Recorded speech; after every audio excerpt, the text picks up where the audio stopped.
I met her 2 years ago when we worked together and quickly became very close.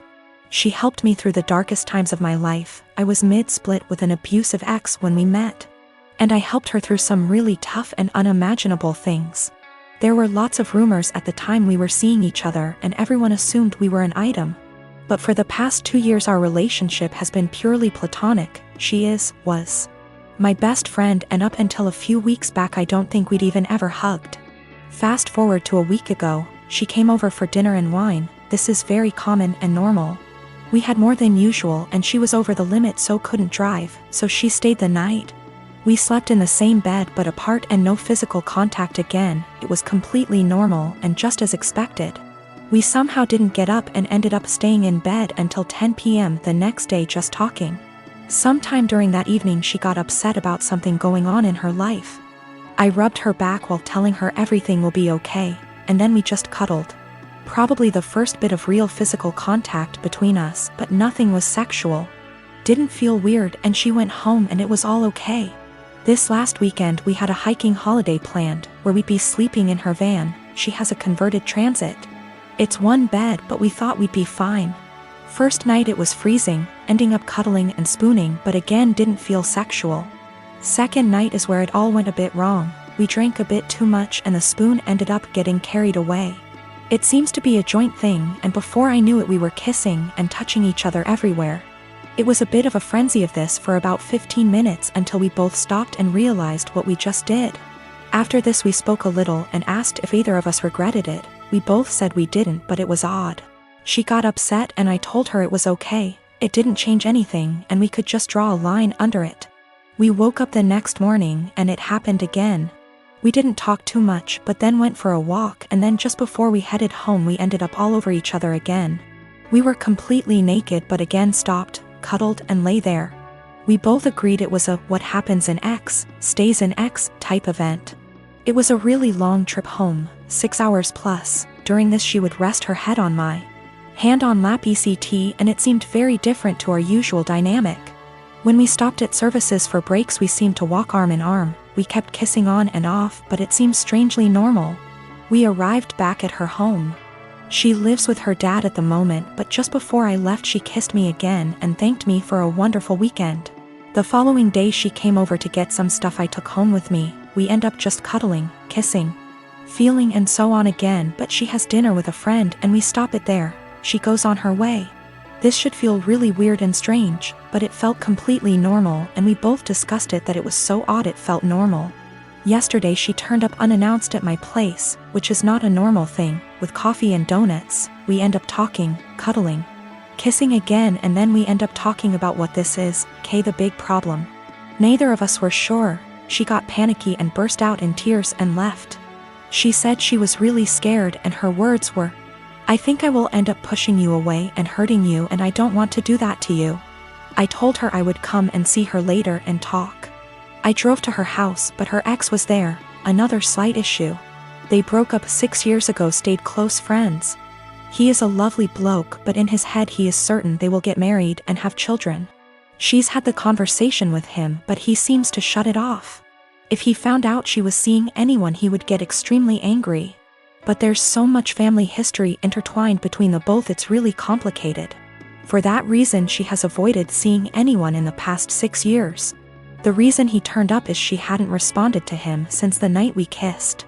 I went home when I saw his car and just said she could come to mine to chat later. She turned up, sad and very emotional. She explained she ran off because she is terrified of losing our friendship. I said let's just cut the romance out. Draw a line under it and be friends again, but she seemed to not speak much when I said this. I asked if her ex was the issue. She said it was nothing to do with us but a whole other issue. But that was not impacting what was going on between us. We sat quietly, hugged and I tried to reassure it would be okay, and I wasn't going to start hating her for whatever reason. And I am completely fine with just being platonic friends again. We both agree and say whatever happens we stay friends and nobody gets hurt but we will pull back from the more physical side. I woke up this morning really panicky. I have no idea where we are, where we stand and absolutely terrified of losing our friendship. I don't know what to do or say. I felt sick to my stomach and can't eat at the thought of this. She is coming around later to collect some of her clothes she left last night, and I am thinking I need a plan of what to say / do. I cannot lose my best friend. She is absolutely everything to me, but I am worried we crossed a line and there's only one eventual outcome which won't be good. Dan and I have been married for 3 years and 8 months ago welcomed our amazing son into the world. He was very planned and wanted, and motherhood had been transformative for me. I was able to take for 1/2 months maternity leave before going back to work. Without going into too many details, we both work white-collar jobs that require professional attire. A normal workday look for me is a skirt or pair of slacks, a silk blouse, pumps or boots depending on the weather, but always with a heel because I'm 5'0", maybe a blazer if I have a big meeting. Dan wears a suit almost every day. I also style my hair and do some makeup for work every day. This is what I wore before our son was born and what I continue to wear. Dan and I are pretty even in sharing parenting duties. I tend to take mornings because I'm more of a morning person than Dan. A normal morning for me starts early: short workout, shower, get baby up, get baby ready and baby off to Dan because the daycare is on Dan's way to work. I'm normally dressed at the tail end of this process, but I keep my robe on over my clothes in case my son wants to give my outfit something to remember him by on our way out the door. For the last month or so, Dan has been more irritable than normal in the morning. There have been side comments if he gets up and I'm drying my hair or getting dressed. Basically, if I'm not 100% focused on my son in the AM. Our son is happy playing and supervised, so I just chalked it up to morning moodiness, but it's been getting worse. Last night, I brought it up in what I thought was a neutral, non-confrontational way. Basically, his answer was this: his mom was 100% a mom after her kids were born. She gained a fair amount of weight after she had kids and never tried to lose it. She wore sweatpants every day and works a job where she wears a uniform, so if she wasn't in her work uniform she was in sweats and a t-shirt. She never did her hair or makeup. Her entire identity was being a mom, and she shared with me how hard it was to watch her kids start their own lives. Dan thinks I don't care about our son as much as he does since I worked on losing the baby weight and still put effort into my appearance. I feel like keeping this part of my identity actually helps me be a better mother. I love my son, but I'm still me and I still have the things I like to do. Dressing well my identity actually helps me be a better mother. I love my son, but I'm still me and I still have the things I like to do. Dressing well, blowing out my hair and doing my makeup are therapeutic to me. Now that being said, my son is my life, and if I knew that not doing those things but guarantee him a happy, healthy life, I would stop immediately.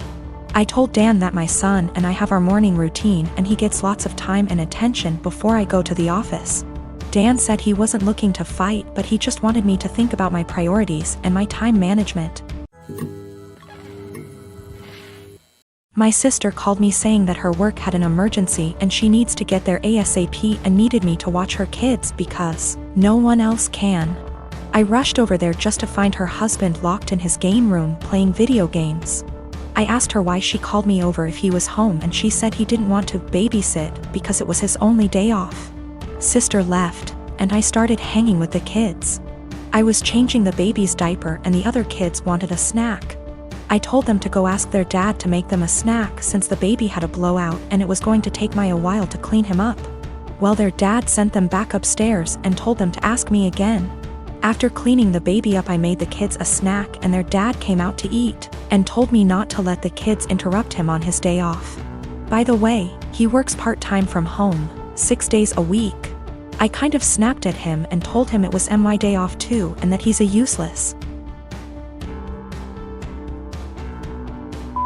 father and husband if his wife has to rely on her teenage sister rather than her own husband. He started telling me I was disrespectful and didn't understand how hard parenting is, and I told him he clearly doesn't understand how hard it is either since he considers parenting his own children babysitting. He ended up kicking me out, and apparently my sister was forced to come home because he told her she needed to figure it out, since I'm her sister. I feel like I may be the asshole because my sister is mad at me, her husband is mad at me, my mom is mad at me for causing drama, but my dad thinks it's funny and agrees with me. I definitely didn't need to call him names, but I just hate this guy so much. We have argued about things in the past as well, so we already don't have a great relationship.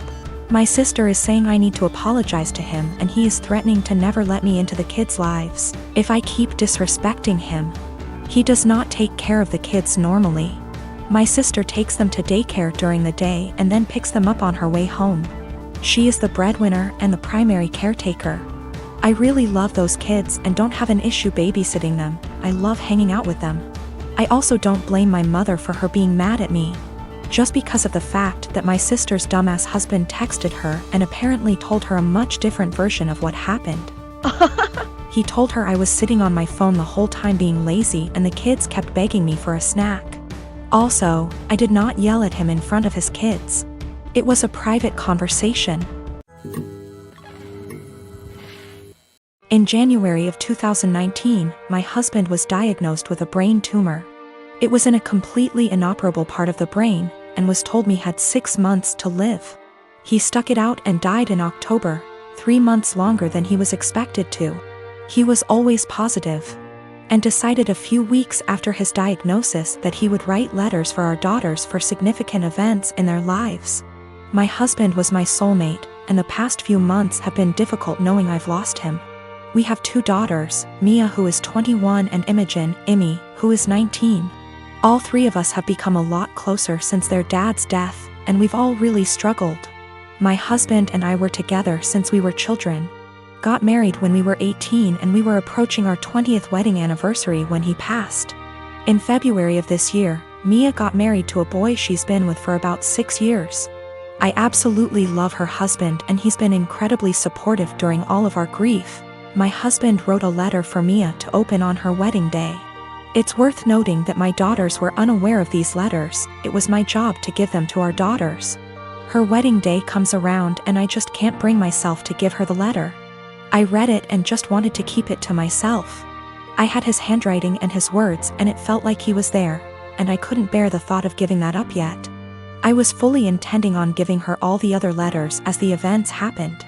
Last week Mia and her husband bought their first home together.